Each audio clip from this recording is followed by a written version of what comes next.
Hey guys, welcome to Pittman Parenting for the Expecting Mother Part 3, and this is bringing baby home. So we're going to talk about bringing your new baby home to the family.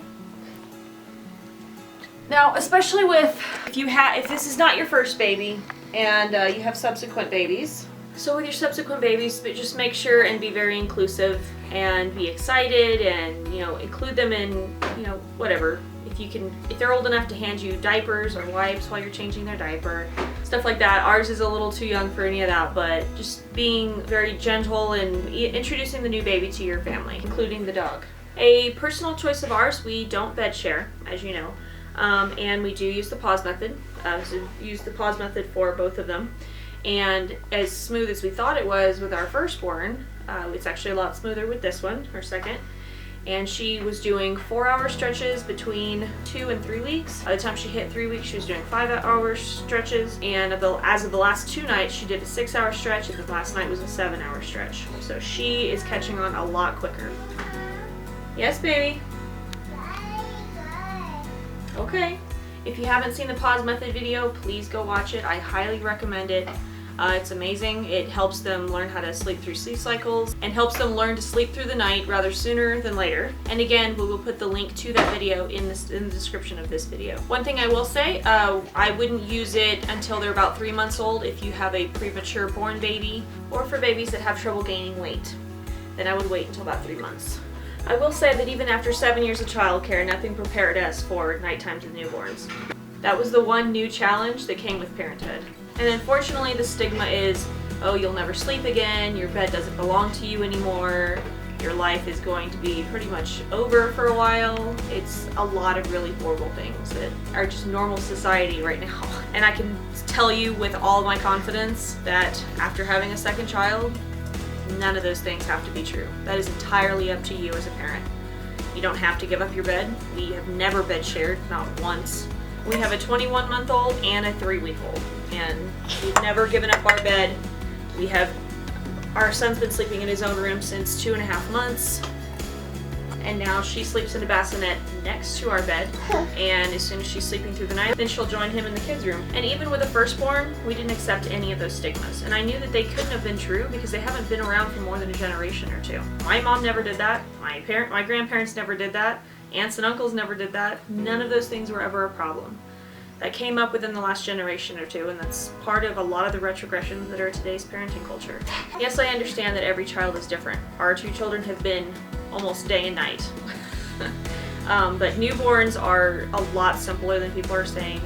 They sleep essentially all the time. I think we get to see her eyeballs. You guys are actually pretty lucky that we're filming right now, because we get to see her eyeballs maybe 4 minutes a day. What are you doing?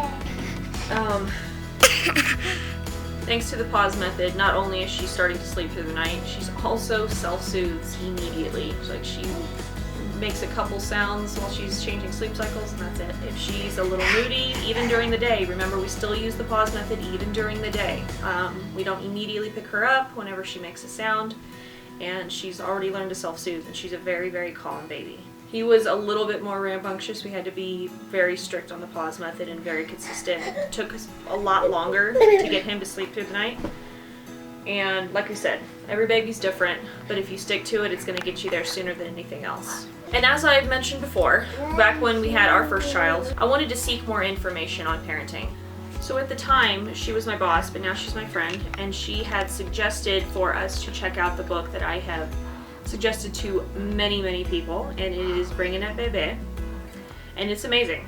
And that's what gave us the pause method. We hadn't heard of it before. Apparently it used to be common sense, but somehow got phased out in parenting culture.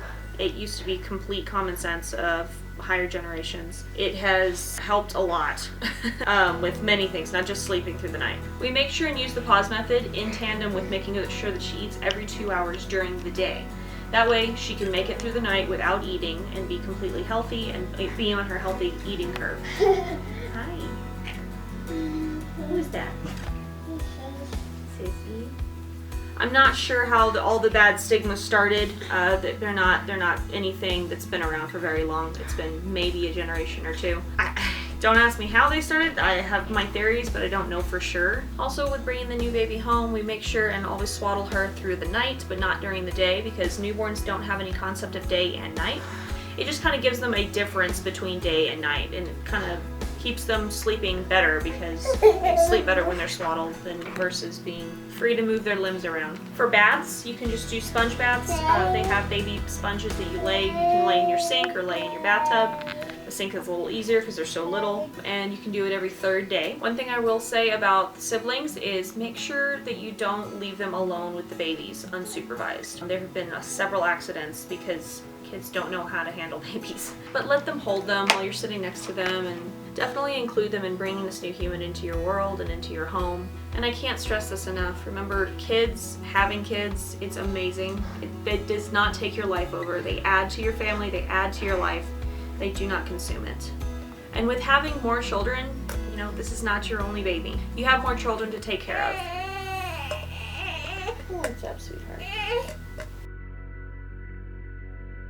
And with understanding that, we want to bring baby home into a family and understanding that they don't consume it. They're being a part of you. They're not taking over the whole place. So if you have other children, it's okay to let them, you know, fuss a little bit for a minute or two while you're taking care of another child. You don't have to leave that child and what you're already doing to run over to your newborn. It's okay if they make a couple sounds while you're doing something, and then you can tend to them as soon as you can get there. There's no need to feel guilty in tending to one child while the other one is a little fussy. So I did want to show you guys our setup. I know I showed you that in the first piece, but just to let you know, if you have a bassinet, that's awesome. But we kind of felt that like it was a waste of money because our pack and play came with the bassinet setting. So we have the pack and play set up with the bassinet top engaged, and at night this is where she sleeps. We don't have to sacrifice our bed or our space. We did with our first one for a while, and it was inconvenient, but everything's a learning process.